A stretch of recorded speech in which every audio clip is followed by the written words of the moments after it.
唔經唔覺20年啦，喺呢20年裏面，最令我感動嘅係見到啲同學由怯生生地上台，到企喺舞台上自信地大聲朗誦英文。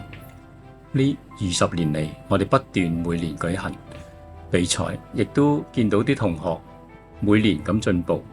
呢一份見證與陪伴，係我最珍貴嘅回憶。閱讀係心與文字嘅相遇，朗誦係把文字用感情唱出來，朗誦讓文字有聲音、有感情。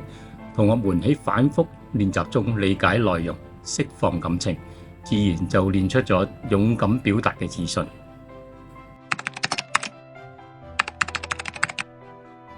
AI 同科技再發達，人嘅感情同埋思想係冇辦法被取代嘅。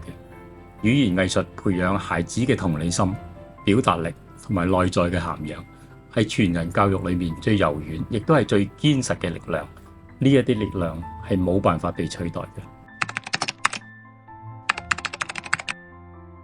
正因為而家嘅電子產品太多啦，以圖書作為獎品，不只是鼓勵同學，更是希望同學們把比賽嘅熱情延續下去，讓閱讀成為習慣，讓書本陪伴一生。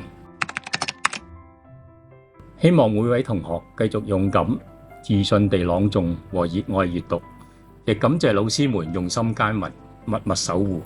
我哋大家一齊堅持落去，聲音會發光，閱讀會照亮未來。